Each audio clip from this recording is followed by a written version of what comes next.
Good evening. How's everyone doing? Still here? Haven't run away?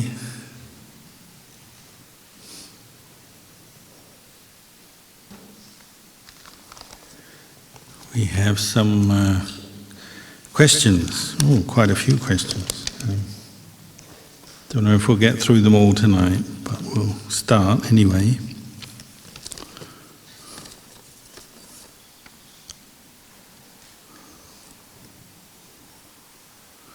So the first question: when entering the state of calm, where the sense of the body converges into one, I stay at that stage for about 10 minutes and not sure what to do next. Can I have some guide on the next steps? What to do in detail?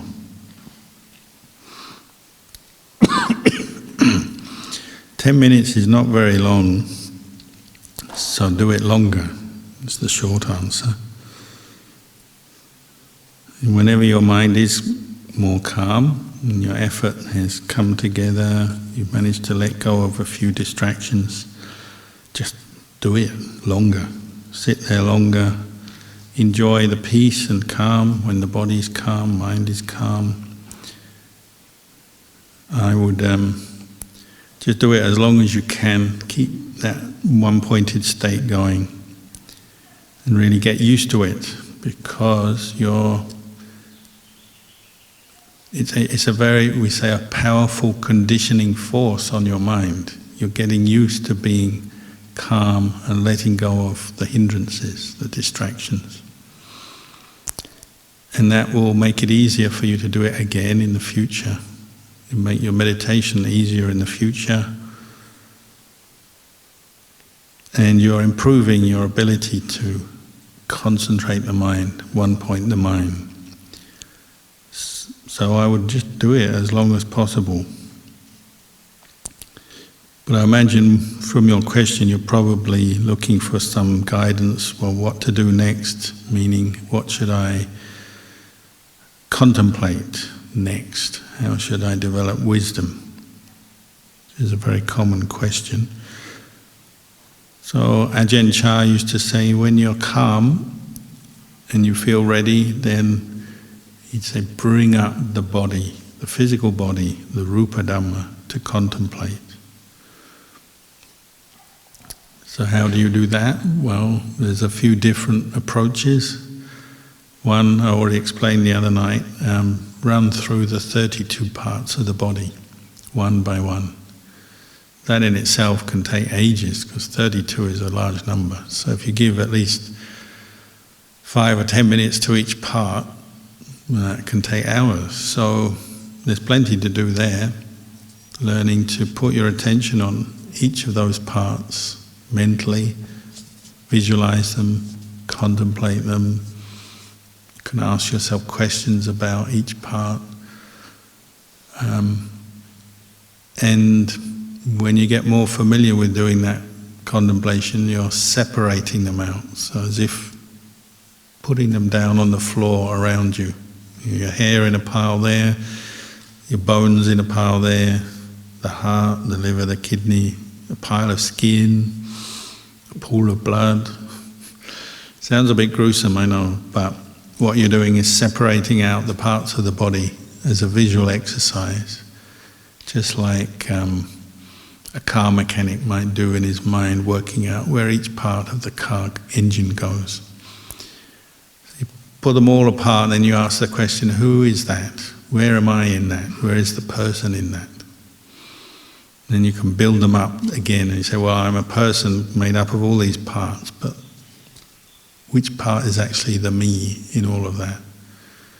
And you're teaching your wisdom, your understanding, to change your perspective, so you're not just blindly attaching to this body as self. You're seeing it's made up of component parts, different parts. None of them are a permanent self.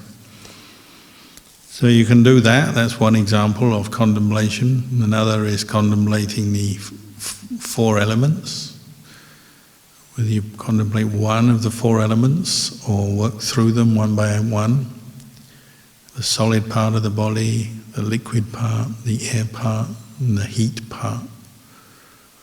And particularly you're seeing that these 4 elements, they don't have any kind of self. They're not a being or a person.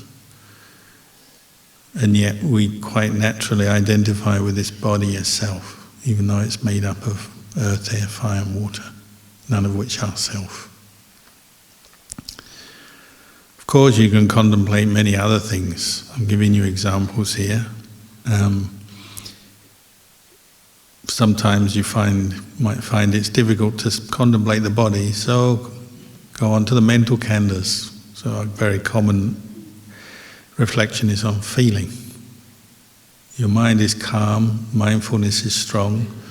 Contemplate feeling. Observe the arising and ceasing of both pleasure and pain. Almost certainly, if you're sitting there for a long time, the longer you sit, there'll be some pain will come up in your body. Contemplate it. Ask yourself, is that painful feeling a self? Is it me, mine, myself? Do I own it? Does it belong to me?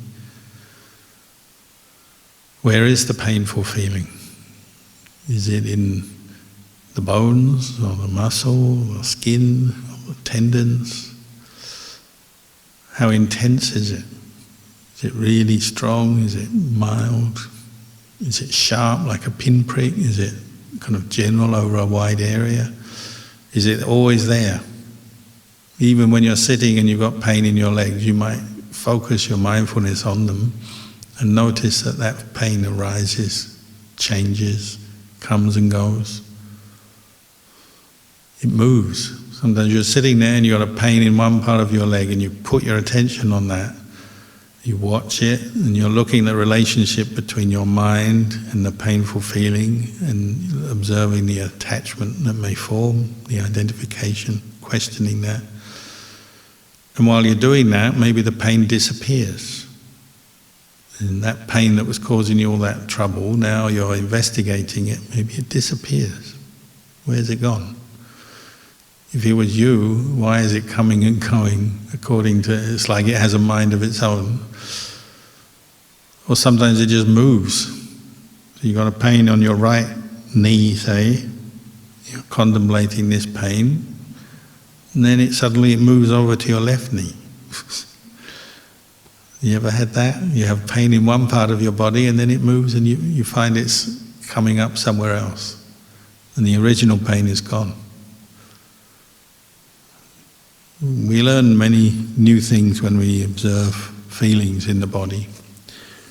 Pleasure as well. You can observe pleasurable feelings that come from samadhi or from other things. When you're hungry, you feel maybe weak, agitated. When you eat food, you get pleasure from that. And the body feels full. But these feelings come and go, don't they? According to the different conditions. If pleasure was really you, if it really belonged to you, you could say, I just want pleasure all day. Just give me pleasure. I command you. But your body and mind can't do that. We try and find pleasure all the time, but we can't keep it, can we? It doesn't last. So there's plenty to investigate, and the mindfulness helps you to pay attention to what's going on without getting lost in your experience.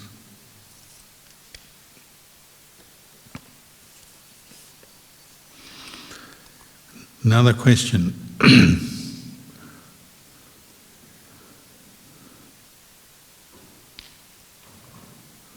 I'd like to start the Brahmavihara meditation as my main practice. What would be a good start? Maybe offering metta to myself, showing kindness to people who irritate me. Do I meditate on metta and karuna and mudita and upekkha together? Or is this a progressive process.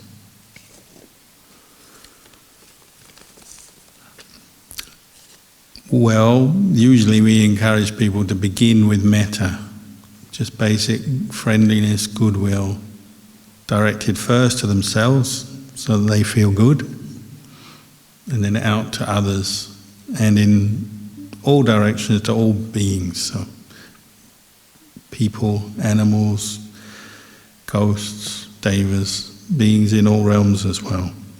You start like that, and out of this metta comes karuna, mudita, upekkha. They're very closely linked. You could almost say they're like different sides of the same thing. So you're cultivating your basic attitude of goodwill, and the Buddha said do this every day. It's an essential part of practice. Because really any meditation you're doing, you're cultivating goodwill, whether you're contemplating, you're practicing mindfulness of the breath, or any other meditation object. You're letting go of your anger, aren't you? That's one of the mental hindrances, that you're letting go of whatever meditation you're doing. And to let go of anger, you necessarily are bringing up metta, goodwill. So it's a kind of a theme that runs through every level of Buddhist practice. Practice of dana. You're cultivating goodwill for others, kindness towards others. Keeping precepts involves cultivating kindness towards others. Meditation, just basic, what we call samatha meditation, cultivating kindness towards others. And then even vipassana meditation, cultivating insight, is also very closely linked to metta. If you have some anger arise when you're contemplating, you can see that anger as impermanent. Let it go. So vipassana and metta are very close together. And out of metta, one cultivates karuna, because if you're developing goodwill to others, whether you're just thinking about others or you're doing it as a meditation, you become sensitive to others. You get to know them or notice other people around you. So if someone is suffering, you'll notice them more. Maybe before you didn't realize somebody right next to you is suffering. You're too caught up before in your own problems. You didn't notice the other people. But once you become more aware, more mindful, and you're practicing metta, you notice someone else is suffering. So then your metta may emerge or develop into karuna, the wish for them to be free from suffering. Or it may just be you. You're practicing metta every day, and then one day you have some real suffering. You fall ill, or you have some problem in your life, and you have this wish you want it to end, because you can see suffering is suffering, it's not good. So you practice karuna for yourself. Moodita is, we call it sympathetic joy, when you're wishing the success, the happiness that you've achieved to continue. So it's the opposite of self-hatred, self-harm, self-criticism. Or someone else, they're experiencing happiness and you're wishing for that to continue. The hardest one is your enemy is successful and you're wishing their success to continue. May my enemy be happy. Why would you do that? Because if your enemy is happier, maybe they'll bother you less. I mean, what's best? Your enemy becomes happy, so then they may become a better person and cause less trouble in the world? Or do you want your enemy to be miserable, suffering, when they'll be more angry and probably try and hurt you and everyone else more? So it's actually better for your enemy to be happy. May they be happy. The hardest quality of all is, of course, upekkha. But as you become aware of other people's suffering around you, you can't help but notice sometimes you can't do anything to help them. Or even yourself, some kinds of suffering you experience, there's nothing you can do. You just have to accept it. And you cultivate upekkha, reflecting on karma, cause and effect. You know, if you're suffering, there's some causes that have led up to this. And you may just have to accept that. Maybe you made a mistake, you did something very hurtful or foolish in the past, now it's come back on you. So you have to have upekkha as you absorb those results. Or maybe it's somebody you love. They're suffering. You don't want them to suffer, but they are, and there's nothing you can do about it. You know, your loved one gets ill, or they lose their job, or they find that there's somebody who doesn't like them, is giving them some trouble. And maybe there's not much you can do about it. You have to practice upekkha and accept, this has come about through various causes. It's not good, don't want it, but it's happened. But you can also reflect that every karma comes to an end. You know, there's a beginning and an end to the karma that we receive, the results of our karma. So say you or your loved one are receiving some painful karma, you know at some point this is going to end. So you practice upekkha while you're waiting for it to pass.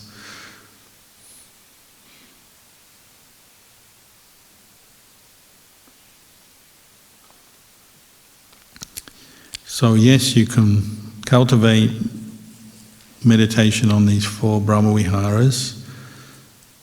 Maybe in the beginning you spend a bit of time thinking it through. What do these qualities mean to you? How to develop them in daily life, both in meditation and then just as skillful attitudes that you develop as you go about your business with other people, with family, at work, and so on. So think it through, and then also maybe develop a regular meditation practice. You could always pick just one, like metta to start with, and do that every day, a period of metta meditation. And as you get better at it, more used to it, then maybe you'll be ready to develop either karuna, mudita, or upekkha as appropriate. And that means sometimes you may feel you need to develop one of those other qualities because of something that's happened. Or you might quite naturally start developing them as meditations just because you're more familiar with them and they seem helpful to you.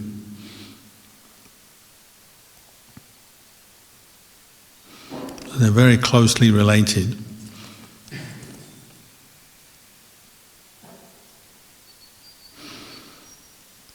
Strictly speaking, you can only have one object in your mind at a time. So you begin with metta, but as I said, metta can very easily turn into karuna, easily turn into mudita, easily turn into upekkha.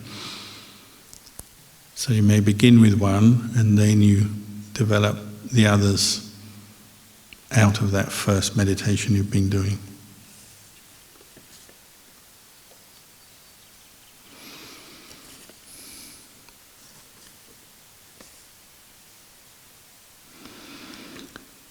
While on retreats and after retreats, I get lightheadedness, dizziness and nausea. I was told that this is practice related. It can get very awful. How can I prevent it ahead of time? Thank you for any advice. Well, I guess there's no harm in getting a doctor to check you. You know, when you're free, go to see a doctor just in case there's some physical basis as well. It can be to do with things like low blood pressure or other illnesses. It's worth getting a checkup. As far as your meditation goes, maybe you need to look into, the kind of effort you're making. Some people, their effort is not balanced, so they create stress. They try too hard, or they try to concentrate their mind, and so they don't feel physically comfortable because they're just trying too hard or in a way that they're full of desire. So they're really trying to force their mind to do the meditation and makes them feel ill. You get a physical reaction.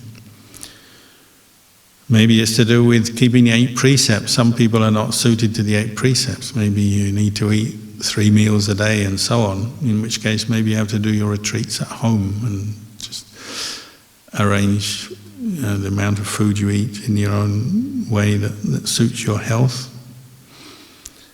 You have to explore and see what the various causes might be for this. But one could be the type of effort you're putting in. Maybe you have strong desire for results, so you're kind of pushing yourself in a way that you actually feel uncomfortable mentally and then even physically. Could be to do with sleeping less, eating less. Those kind of things can affect us. Or maybe there's even, you have some kind of physical ailment, physical problem. So I just keep looking into it and experiment, change certain parts of your lifestyle. If you're feeling sick, sitting meditation, we'll try walking meditation. As I said, if you keep the 8 precepts and you find it's making you weak, well, maybe a retreat like this is too difficult for you. Maybe you have to just keep the 5 precepts. Maybe you could change your meditation object. Some people try and do breath meditation and they're struggling. Maybe you need to develop more loving kindness meditation. Sometimes the switch can relax you and then physically you feel a bit better as well. So you have to explore and experiment and make some changes until you find out what works for you or what makes you feel more comfortable. Or the last kind of resort, maybe it's just to be very patient with whatever's coming up. And sometimes if you're patient, over time things change. So it's not uncommon for people to do retreats, meditation retreats, and they get things come up. It's almost like their karma is coming up to obstruct them in their meditation. So they get skin allergies and colds and coughs and headaches and all kinds of aches and pains in their body. And there's no apparent reason for any of it. And there's nothing you can do about it other than just endure through it. And then eventually it changes and it fades out. Some people have come here before and they start the first day and they get all these rashes, skin rashes. It looks like it's, related to their state of mind, their stress. They got all this past accumulated stress and they sit down to meditate and it's all coming out and they get rashes and itchy skin and blotches and stuff. But then they keep practicing and their mind settles down and the skin problems disappear. But if you're really concerned, then of course it's always best to see a doctor as well, consult a doctor if there's a real problem.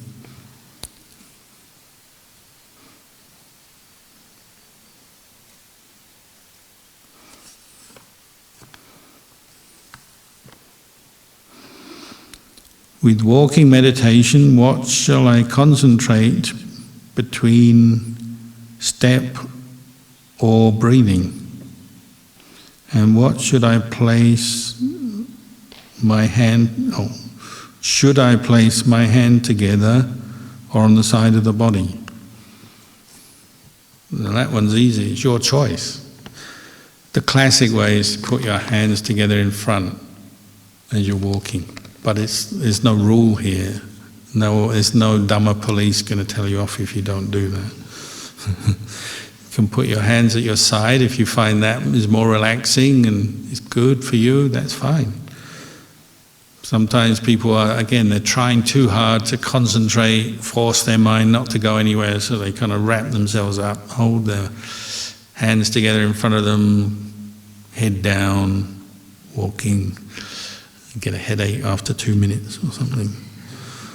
Sometimes people try too hard. So you want to do it in a kind of a way where you're relaxed, but you're alert and you're putting forth effort to be mindful and be alert. But you learn what posture works for you. In Thailand, sometimes monks put their hand behind their back and do it, and then they get told off because you look like an army general inspecting the troops. Shouldn't do that, but if it works for you, it's fine. Arms behind the back, arms at the side, arms in the front. Who was it? Luang Por Man said he meditated and he made a danditana to look at the monks in the time of the Buddha. How did they do it? And they had their arms together in front. So the classic pose is Luang Por Man walking up and down with his hands together in front. But if it doesn't work for you, don't worry. It's a bit like sitting, isn't it? The classic would be sitting full lotus, but who can do that? Especially as you get older, it gets harder. So if you can do full lotus, great. Or if you think you could do it, well, work towards it. It's a good goal. But if you can't, half lotus will do. And if you can't do half lotus, cross-legged will do, or sitting puppy up will do, or if you have to sit on a chair, better to sit on a chair than not meditate at all.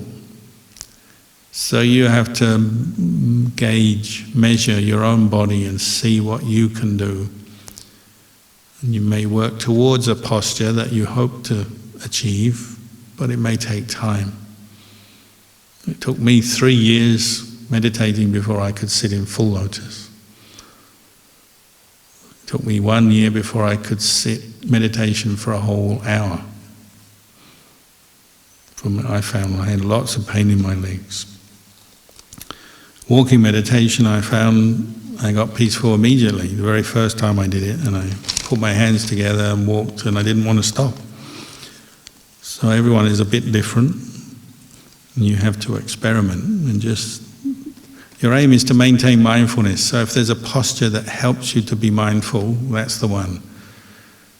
So one thing they say, if your hands are by your side, the one danger is you're just walking along, and after a while you're just walking, you're not being mindful anymore, you're just walking, looking around, walking, going for a walk, and you let your mind go all over the place, which is not what you want. You want to be focused.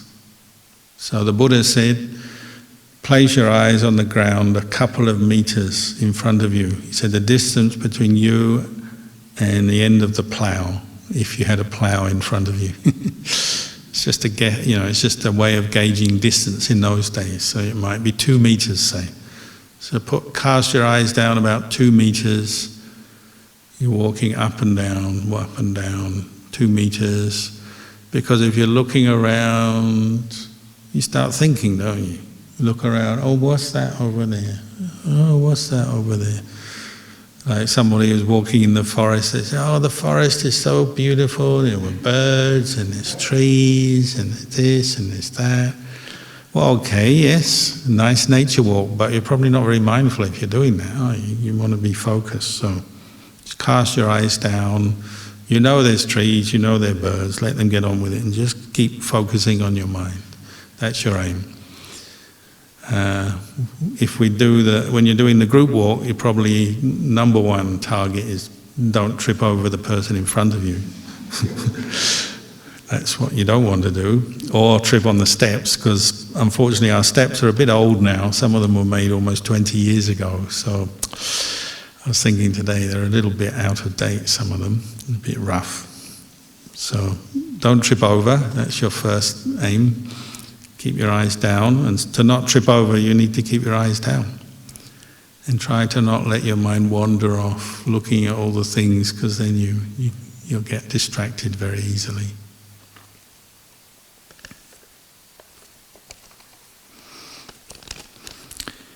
Dear Ajahn, can we have meditation for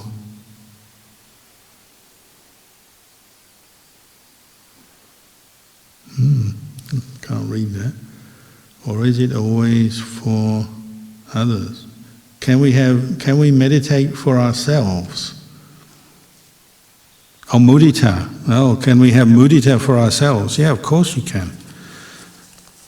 It's like all of the 4 Brahmaviharas. Really, you begin with yourself. But it's also a quality of mind, and this quality is impersonal.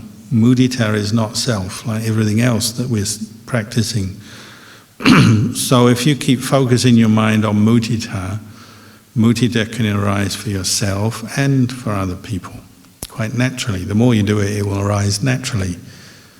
So it may just simply be you've achieved something. So like you've achieved another day on the retreat today. You kept the 8 precepts. You've meditated peacefully in the monastery. Maybe just sit there for a while and notice that and say, oh, this is good, I managed to do this. Maybe you had doubts before you came on the retreat whether you could do it or not. You've achieved 2 days so far, so that's something to have mudita for. You're making good karma, you're doing something very good, it's good for you, it's good for others, so you can quite naturally have mudita. The Buddha said, when your meditation is struggling, you're not peaceful, what else can you do? Reflect on your sila. Have mudita for yourself. Today I kept the 5 or the 8 precepts or the 10 precepts or the 227 precepts. Even if your meditation seems to be going badly, your mind is distracted, not peaceful, if you've kept the precepts, have mudita for yourself that you've done that, because that's good karma. That's helping you, it's making good causes for your practice for the future. If you're here and you're not particularly ill, hopefully, and we all have a few aches and pains and things, but if you're relatively healthy, you can have mudita for yourself. Oh, I've got good health today. Appreciate that, because of course sometimes we don't have good health and we can't do retreats because we're ill. If you've got the time available from your work, your other duties in life to do a retreat, you can have mudita for yourself that you've got to this point where you can come to a monastery and meditate.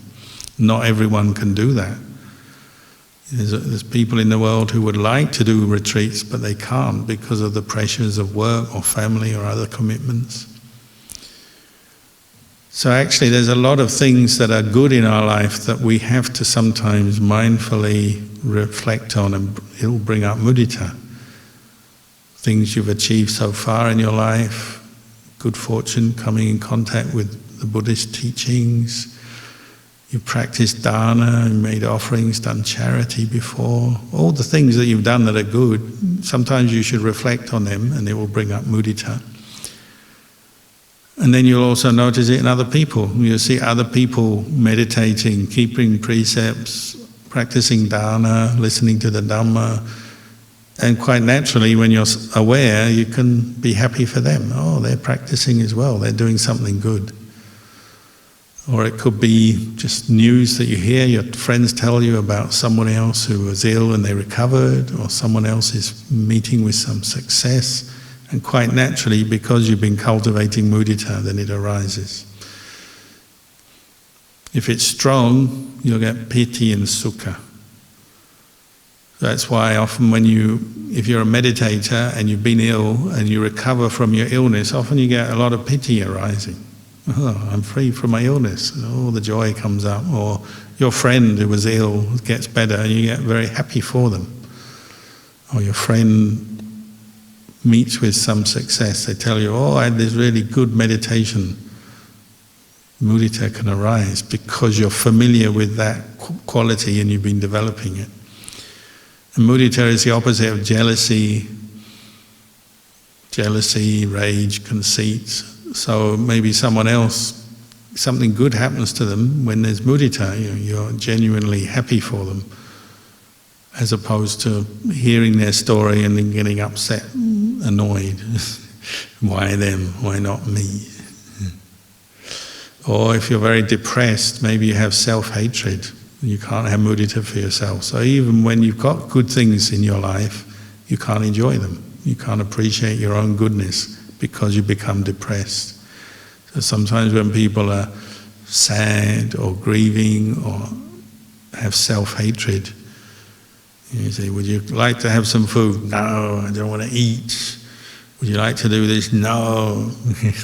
they got opportunities to have all kinds of happiness, but they can't enjoy it because they're so angry or depressed.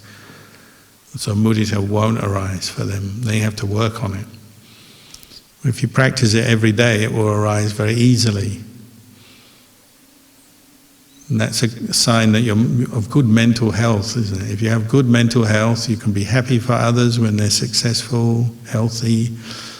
You can be happy for yourself. When others are suffering, you feel sorry for them. When you're suffering, you can have compassion for yourself. These are kind of the qualities of good mental health that if you keep developing them, they'll just naturally come up very easily.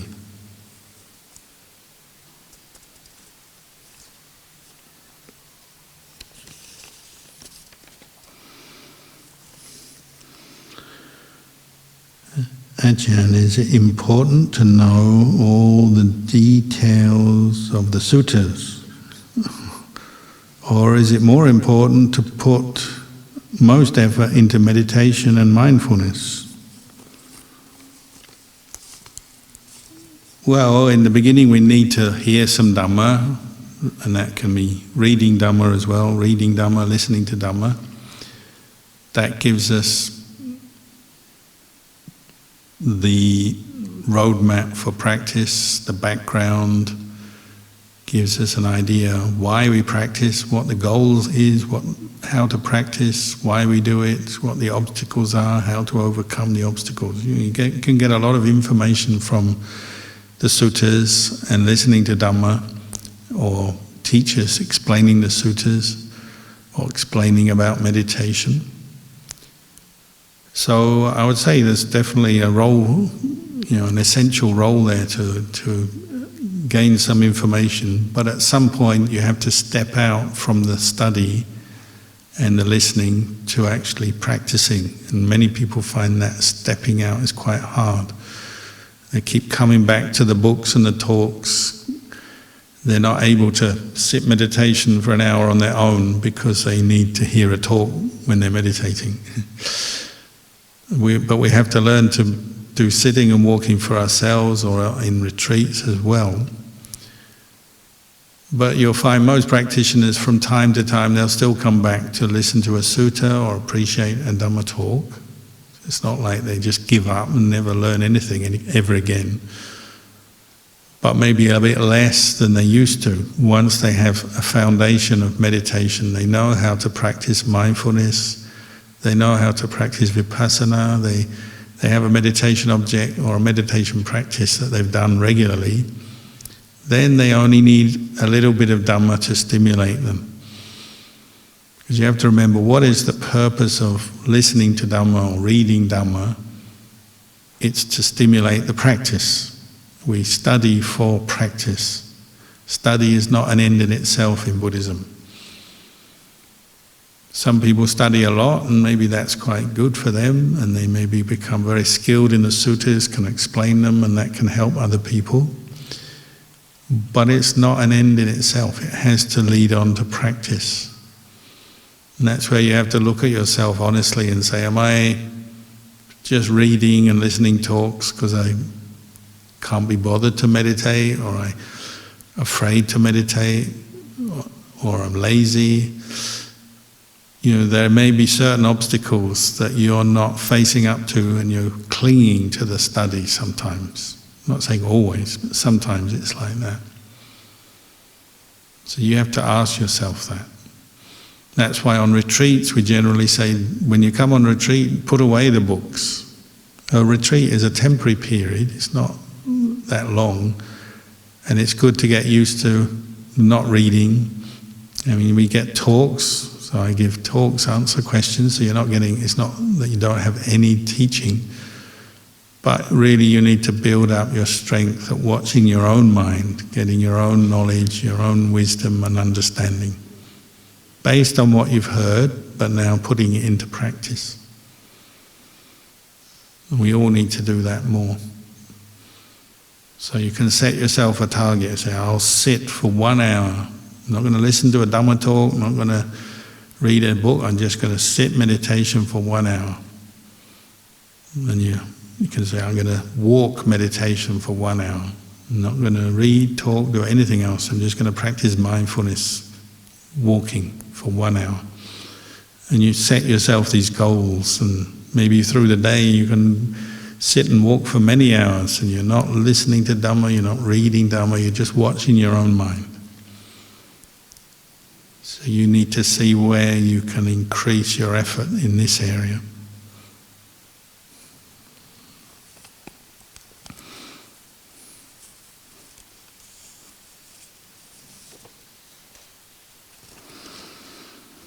Luang Por, what is the forest tradition view of euthanasia for our beloved pets?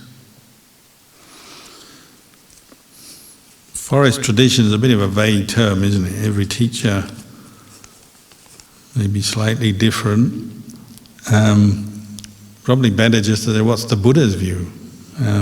So the Buddha gave us the 5 precepts to practice every day, and explained that when one intentionally kills a living being, some negative karma is made. One has the intention to kill, one makes an effort, that being, beloved pet in this case, dies, then there's some negative karma made. Even if one also is mixed up with some sense of compassion as well in the mind. But one's taking the karma on oneself, making that decision. So I always suggest, well, if you get to the point where your pet is very ill, we just look after it until it dies.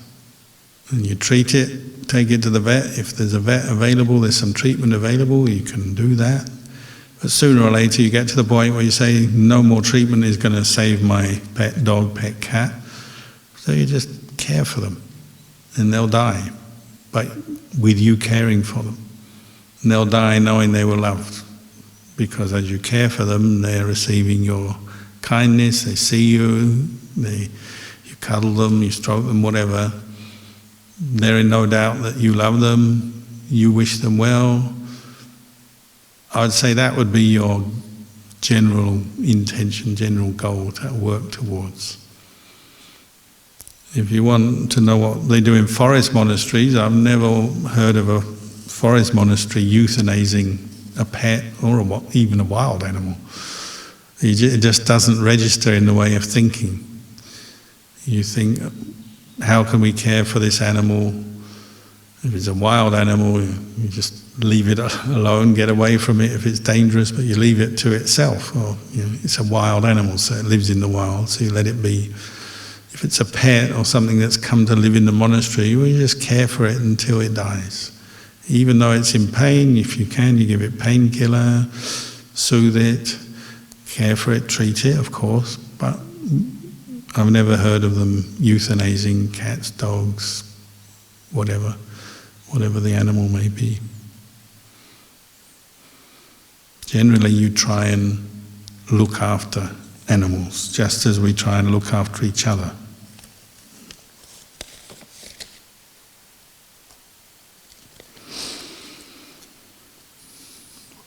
What is the training process involved for a lay person to become a novice monk?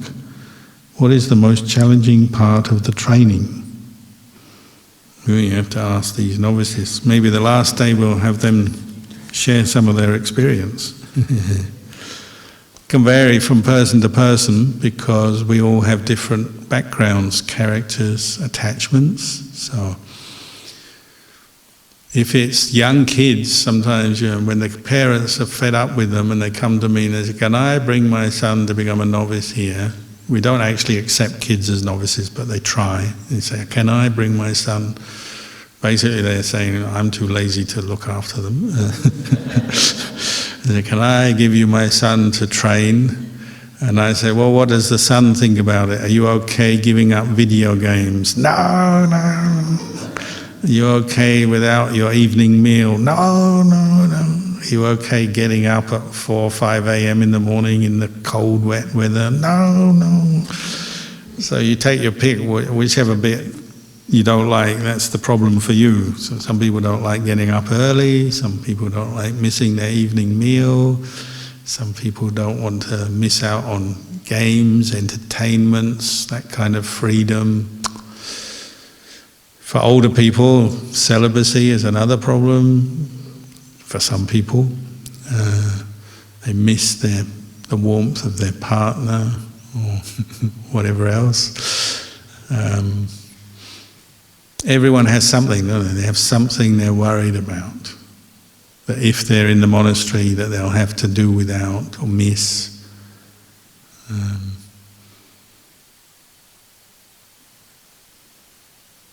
So it can be a variety of things. You might summarize it all as the practice of nekama, which means renunciation. You have to give up certain comforts, attachments that maybe you've got used to. And you can't just give things up just like that sometimes. It's harder, it's pulling on you. So you come into the monastery and you're thinking of something that you want, that you haven't got in the monastery. And you've got to deal with that. So, most people, if they've got a background in meditation already, that helps, because in meditation you're learning to see desires and let them go. And maybe you have a bit of happiness from your meditation, you have some faith in the Buddha and his teachings. Maybe you have enough that you can cope with the wanting, the desiring. But if you have no background in all of that, then sometimes it can be difficult, and just simply putting someone in a room on their own for a few hours is already like the end of the world for them. They're just going crazy, just being on their own. They don't have their computer, they don't have their friend, they don't have food, they don't have all the things they need to have to be happy, so then they are very unhappy. And occasionally that happens, people come and then they just run away.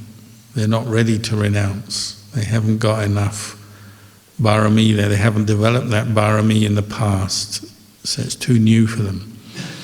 Some people are the opposite, they're happily surprised, and they happily find it very blissful. Oh, maybe they're happy to leave their partner behind.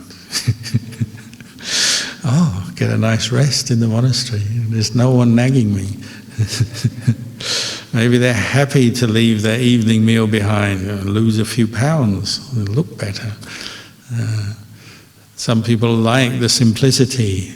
Some people have faith, so they're in the monastery, they're doing good things, they're helping out, doing the work, the chores, they're studying, learning, chanting, meditating. All of this brings up joy for them, so it's actually much easier than they thought. Some people, they do a temporary novice program, and by the last day it's time to go home. They don't want to go home. Oh, back to work again. It's like coming down from the heaven realm back into the human realm, or even lower, down into the animal realm, hell realm. So everyone's a bit different. All you can do is try it out, can't you? And usually you have a graded things. Like a retreat like this is a very good preparation for ordination, because you try a retreat for a short period of time. That's like you've got your let off, hasn't you? I'll be home after 7 days, so if I'm not enjoying it, it's only temporary, I'll be able to go home. That helps you, maybe gives you the courage to try it, because it's temporary. But it allows you to see yourself in this situation, in the forest, 1 meal a day, sleeping on a simple bed, not much in the way of entertainment.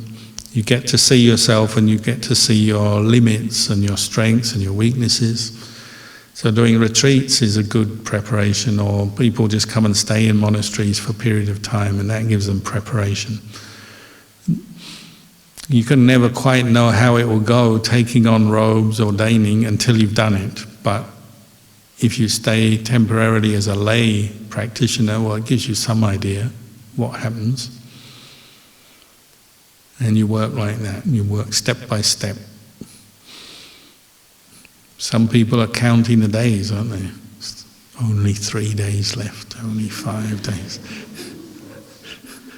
It's like a prison sentence. Some people are counting the hours, only 12 hours and I'll be home.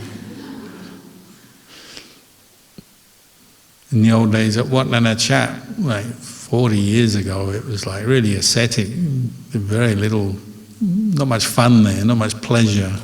You know, the food was very simple and nothing like the food people had at home because they're all foreigners. So the food was maybe challenging, the climate, the accommodation, living in the jungle, and there was no connection to the world. There's no newspaper, radio in those days, there's no internet. So a very kind of ascetic existence. So sometimes the highlight of Anagarika's time, like before you were a novice, you were an Anagarika, white robe, 8 precept for at least a few months, sometimes many months. The highlight of that would be going on a visa run to Malaysia, because in those days you had to leave Thailand to get your visa extension. That meant you go and you stay in a hotel, food, entertainment, do all the things you've been missing in the monastery. So people would actually look forward to going to get a new visa. And they'd be given instructions before they leave the monastery, and don't do anything you'll regret. Most of them came back, safe and sound, but a few disappeared, you never saw them again. A few came back and they looked really kind of sheepish. And you go, I know what you've been up to. Indulging. There's levels of indulgence. For some people, indulgence just means buying their favourite food. So you hear people say, oh yeah, I went out and I bought French fries. In those days, you never got French fries in the monastery. So I got French fries, yeah, I just bought portion after portion after portion. Chocolate, sweets. Just depends, you know, food was a big one, but I'm sure there was many other things people indulged in. So all you can do is try and learn and practice, and you see how you go. Could you kindly give some direction on metta meditation? Well, I've talked a little bit about that.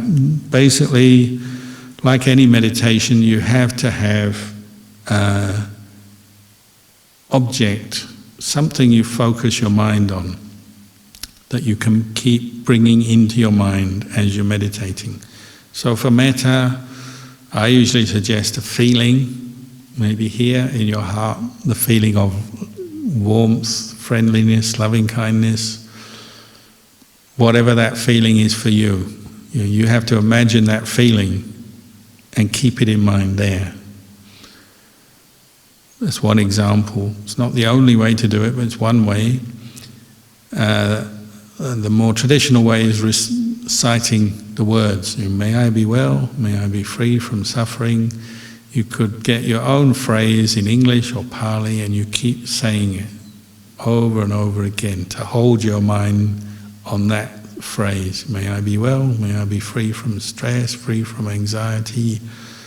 You could go through a whole list of words or just one word or one phrase and you keep reciting it. And I would say also keep focusing your heart and develop the warm, loving feeling there. So it's the opposite of anger. When you feel angry, what does it feel like? It feels tense, feels hot, feels uncomfortable because you're angry. When you have metta, you feel relaxed, you feel at ease, it's cool, it's pleasant. So you get familiar with how metta feels, and then the words that bring up metta, and you keep reciting and you keep developing that feeling. It's one way to do it. And you do it a lot. Do it every day. Do it regularly. Do it when you got 5 minutes free. Instead of looking at your phone, practice 5 minutes of metta. And then another part of it is actually putting metta into practice in daily life. Doing things that display metta, being kind to people. So in a monastery, a really good way to practice metta is just do a job in the monastery. Something needs tidying up, cleaning up, doing, and nobody's told you to do it, and nobody knows you're doing it, you just do it for the good of everyone. You sweep a path that needs sweeping, and nobody knows you've done it, but you're doing it as a metta practice for the good of everyone. Or you're walking along the path and you see a snail going across that somebody might tread on, so you pick it up, take it off. Or somebody needs favor done, you give them something that they need, or you give them some help when they're doing a job and they need help. There's endless opportunities in a place like this, and the same would be at your home. There'll be endless ways to practice metta at home, in the workplace. You put it into practice in daily life, and then metta through your speech as well. That's a hard one. Are you speaking with metta when you speak to the person next to you? At work, at home, in the monastery? Are you speaking, with metta, or are you speaking with anger, or are you speaking with conceit, arrogance, putting someone down, or dismissive? That's a very common one, isn't it? People can't be bothered with someone else, so they don't have metta and they're just speaking to get rid of them. Or speaking critically of others, or looking critically at others is another one. How do you look at other people around you? You're looking, wishing them well, or you're looking with eyes of fire. You see it in people's eyes, don't you? Not much metta over there today. If you see someone's metta is gone, then you avoid them, don't you? If someone's beaming with metta, then maybe they're quite pleasant to be around. If the metta's gone, then you could just see it in the face. I once did an experiment because the kangaroos always hang around my kuti in the afternoon. I come out every day, I'm seeing kangaroos. So usually I just spread metta to them. They just sit there and they don't run away, so I assume that's good. Occasionally, just as a test, I scowl. I walk past and go, one day the kangaroo was eating and then I went, and he looked at me. I thought, yeah, even your facial expression will express whether you're angry or got metta. We express metta in our face, our words, our deeds, our actions, and our meditation. You can be on your own. If it's a teacher like Ajahn Chah, you're sitting there meditating and maybe your meditation is not going well and you're just thinking angry thoughts to another monk or another person. Someone like Ajahn Chah would know. And they kind of look at you and, what are you up to? And you know he knows. You're just thinking, I hate that guy. And you haven't said a single word or done anything. Already the teachers know, don't they? They're very, very quick. Very sharp. So sometimes somebody who meditates well, they know this person has metta, this person, no, not yet. Ajahn Kalyano did that once. He came here and he said, this monk, metta, this monk, no metta here. He went through the whole line. It's kind of joking as well, but I think there was some truth in it. So, it's something we work on 3 levels: body, speech, mind, actions, words, and then just your mental states. Plenty to practice. That's one thing I like about Buddhism, you can always practice something.